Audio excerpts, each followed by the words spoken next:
Well, former President Donald Trump is hoping to use these elections as a launch pad for another run for the White House in 2024.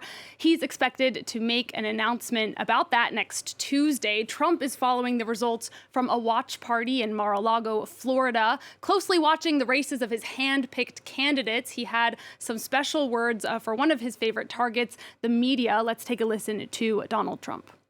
This has been a very exciting night. We have some races that are hot and heavy, and we're all watching them here. I'd like to welcome the fake news media, which is back there. There's a lot of people back there. That's incredible. That's a big group. They must be expecting something big tonight. Actually, they were hoping for big losses, but that's not happening. For the very latest, we can cross to Washington and speak to our correspondent, Kethevane Gorjestani. Kethevane, can you paint a bit of a national picture for us of these results so far? Well, let's start with the House. We were looking at not whether the Republicans were going to win back control of the House, but rather how big that victory would be. And early results are showing that we might not be getting the big red wave that Republicans were claiming that they were going to win tonight, but rather more of an average victory for a party that is not in control of the White House, as is tradition in U.S. politics in the midterms. And the reason that this is sort of a tendency that we're seeing right now is that there were some flips for the Republicans, for sure. There were flips in Florida, in Georgia, in Virginia, of Republicans flipping Democratic seats. But there were also several seats for Democrats where it looked like this was going to be extremely competitive. Democrats looking like they were in trouble and in the end managing to hold on to their seats. There were 3 seats like that in Virginia. The Democrats managed to hold on to 2 of the 3. That was a pretty good indication for them. Also in Texas, it's looking like 2 of the very competitive seats for the Democrats. They managed to hold on to that too. So that's a good sign relatively for the Democrats that their losses are not going to be that big. That's not going to change the fact that the Republicans will likely still win control of the House, and that will cause quite a bit of trouble for Joe Biden going forward. In the Senate, as you said, things are still very, very close, too close to call. We're still waiting on results from some of the key states. But as you mentioned, there were some holds on both sides. In the Democrats, for example, holding on to competitive races in New Hampshire and Colorado, while the Republicans managed to hold on to some other competitive seats like North Carolina and Ohio.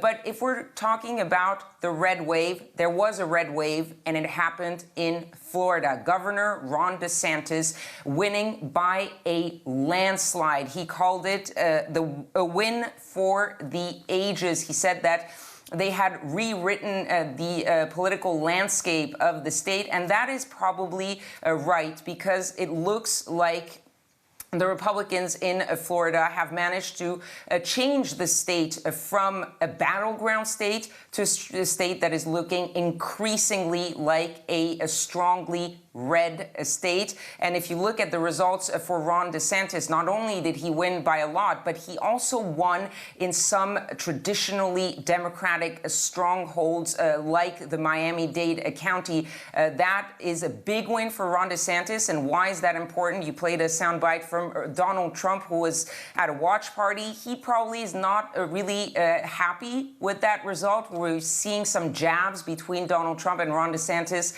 in recent days. That's because Ron DeSantis is seen as possibly the biggest challenger for Donald Trump in 2024. And Kethevane, back in 2020 for the presidential election, we waited for days before we got the final results. How long do you think it's going to take for these midterm results to be final?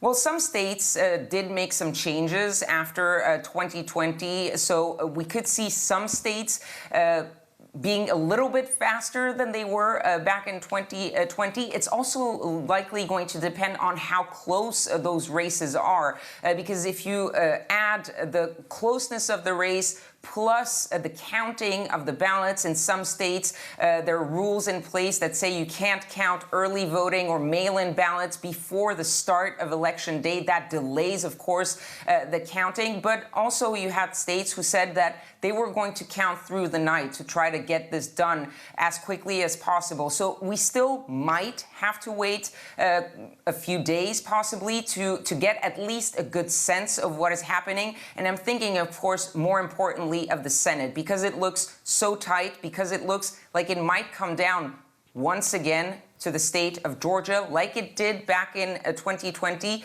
and it could potentially go into a runoff, like it did in 2020. This time, the runoff would be December 6th, so we could possibly be waiting even till December, till mid-December possibly, before we know which party will have a control of the Senate. So the operative word for these midterms, patience, patience, patience. Patience, patience, patience. Kethevane Gorjestani, thank you very much for that update from Washington, where it's already past midnight. You have a long night ahead of you, Kethevane. Thank you very much.